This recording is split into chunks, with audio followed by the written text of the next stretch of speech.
Thank you, Mohit. Well, I will start with saying that Peter has actually set the right context for what I'm going to say.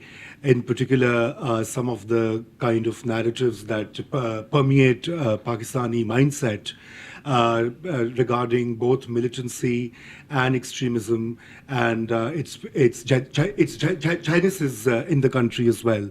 So, I'm at USIP for the past few months. What I have been doing is looking at some of these issues, and in particular, what has been the policy response of the Pakistani government and the various sections of the state.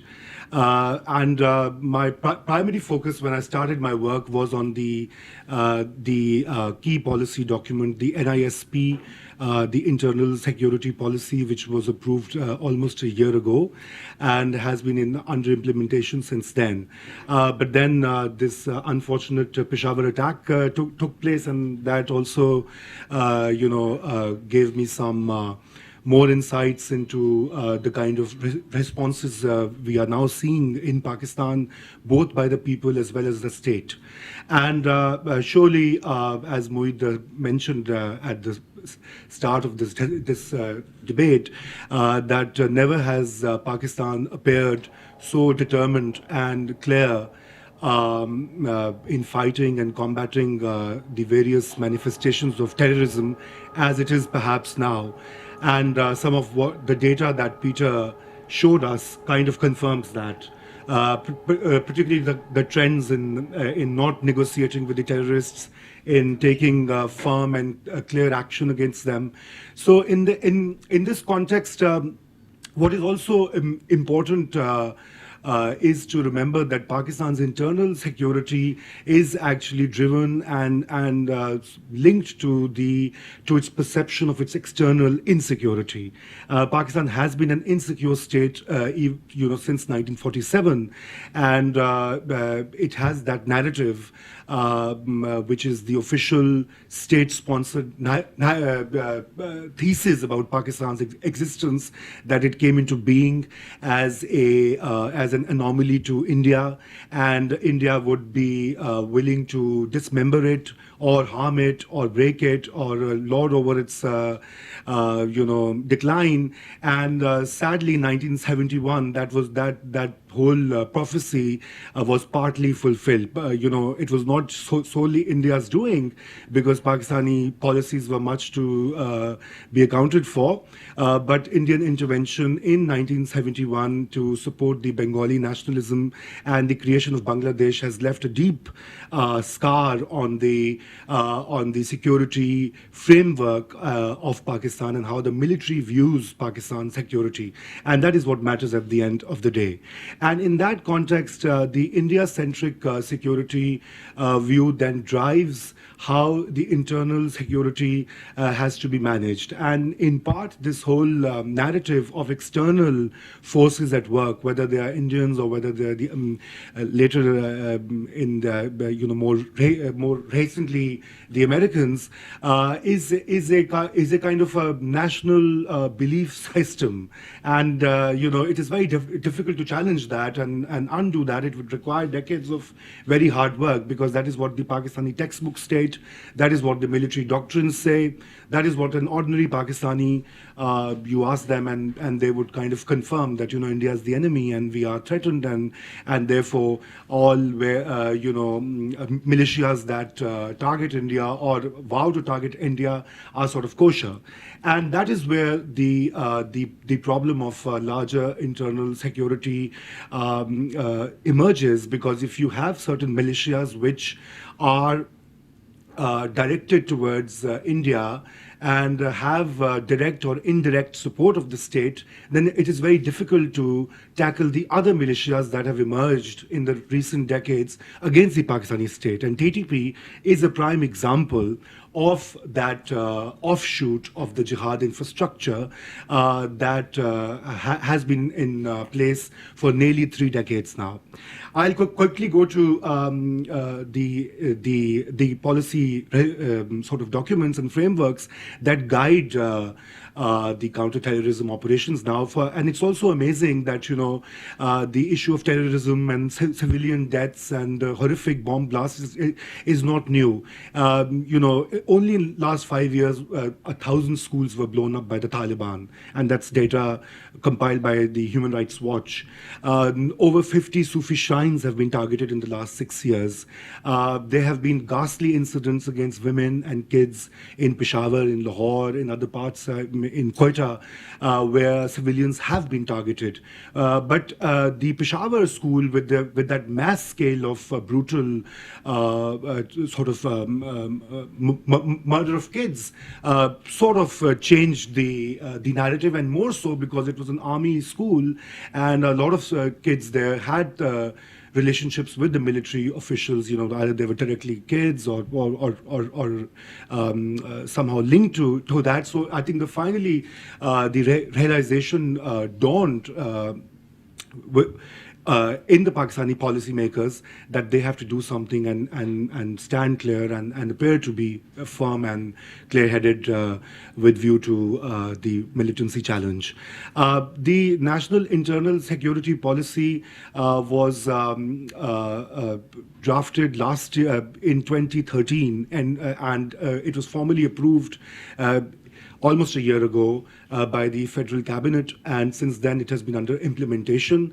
And it is also ironic that the previous civilian government did not even come up with a comprehensive policy document which would tackle the challenge of internal security. The approach was to outsource the whole range of security matters to the military, whether it was external or internal. And with the election in 2013, which sent Mr. Nawaz Sharif to the PM House with a thumping majority, was a kind of beginning of a civilian assertion. And Mr. Sharif, before this policy, also tried to change the way Pakistan's internal security was being managed, and he created a new body at the cabinet level, which would deal with the security matters, and which would be chaired by the PM, comprising all the military chiefs and the intelligence heads. And later on, this policy document came into being, but somehow, after its launch, the government did not show the kind of commitment through resources and the necessary institutional measures that were required to implement that. And in particular, in the budget of 2013 and 14 financial year, there was no allocation whatsoever for these special purpose counterterrorism operations. And so the NISP remained kind of a resource-starved policy framework for a long time until this Peshawar incident. And now with the announcement of the National Action Plan, there has been a firm declaration by the government which intends to provide more resources to implement some of the key measures outlined in the second iteration of the security policy, which is known as the National Action Plan, or NAP. It is a 20-point agenda which was announced by the Prime Minister. Almost 17 or 18 points are a regurgitation of the NISP that was earlier in place, except two key items. One is the establishment of the military courts, and the second is the reintroduction of capital punishment to create deterrence and to demonstrate that the state is serious about punishing those who perpetrate terrorism. And thus far, I think over 20 convicted terrorists have been hanged, and hundreds are supposed to be hanged in the current year. I think we'll see more of that. That's partly has to do with the kind of public mood, the kind of national opinion on vengeance and immediate action, and there's a very split view on that, whether it's going to actually lead to the achievement of objectives under NAP. Similarly, there's a 21st constitutional amendment that was enacted by the Parliament in early January. That amends both the Army Act and the Constitution and sets up military courts for speedy justice. The narrative in Pakistan, which was also kind of changed after Peshawar, was that the failure of the judicial system was somehow the key cause for the rise of militancy and terror in Pakistan. And that is partly true as well, because Pakistan's courts are unable, for various reasons, for a very weak prosecutorial system, for problems with police investigation, and the security of judges and witnesses, that only 2 to 3% of those charged with terrorism are actually punished or convicted. The rest are either set free or languish in jails, or there are jailbreaks. As you've seen, there have been 2 or 3 major jailbreaks, releasing hundreds of militants by force. And the NAP sort of addresses that, and there has been, in the past 2 weeks, immense progress on that, particularly in the province of Punjab, where for the first time in almost a decade, the militant infrastructure in terms of seminaries, training camps, hate literature, and publishing hate material have been cracked down. Dozens of clerics who preach hatred have been arrested. These are new developments in Pakistan. We have been articulating that for almost a decade now, saying do this, and finally it seems that it is happening. But there's a problem here. The problem is that the civilian government is in place. It tried to take charge of security. It tried to rearrange the security architecture. But it seems that either it has admitted to its failure, or that the military has assumed the driving seat position, and so the army chief appears to be taking the lead, which is okay with Pakistani public opinion, by the way, because the civilian governments and political parties are either viewed as weak or soft on the terrorists, because they have been, they had been advocating for a compromise with the Pakistani Taliban for long.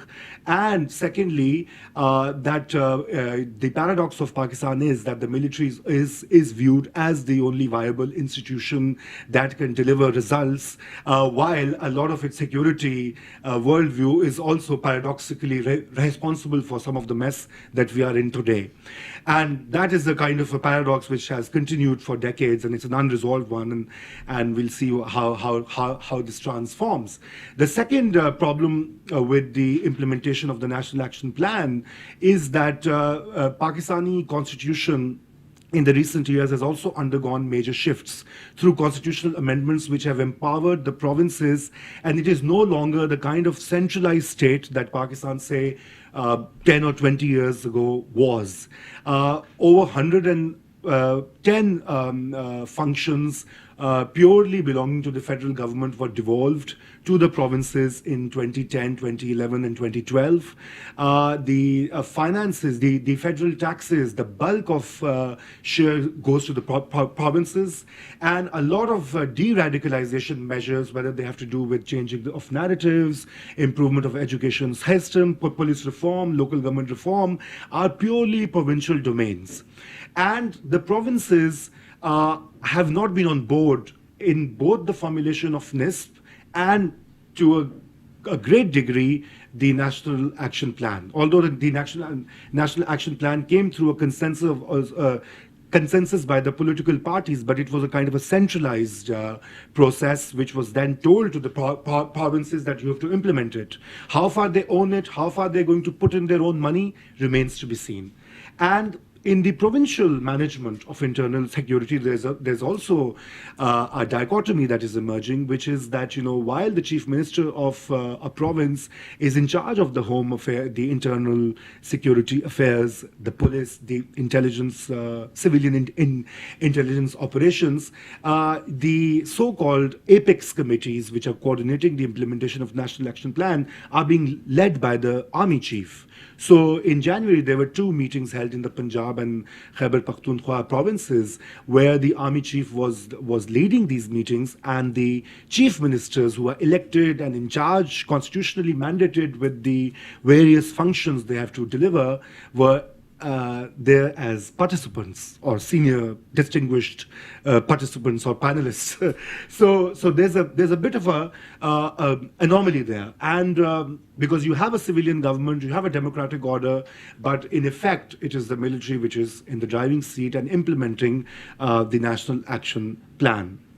I think that the third issue that is going to impact the implementation of these counterterrorism measures and these policy frameworks. And by the way, these policy frameworks are just fine. I mean, there can be problems with certain formulation or certain definitions, but by and large, they address all the areas. They talk about de-radicalization, they talk about madrasas, they talk about mosque reforms, they talk about education improvement, change in curricula, police reforms, prosecution reforms. So, there's a whole laundry list which is there. So one cannot have pick much bone with these plans. But the real question is whether these plans are owned by the provincial administrations, whether they're going to give the resources, whether they feel empowered enough to implement that, or see that as a centralized dicta by the federal government and the military in particular, and more importantly, whether the external security parameters which define Pakistan's view of its insecurity are going to change. And these are in summary related to the India and Afghanistan policy. On Afghanistan, we do see a shift with the military making a very direct effort to engage with the new Afghan government in building confidence, in seeking their support to eliminate the TTP hideouts.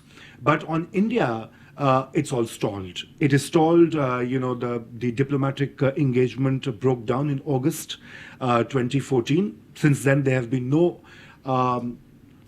public, official, diplomatic talks of any level, of any kind.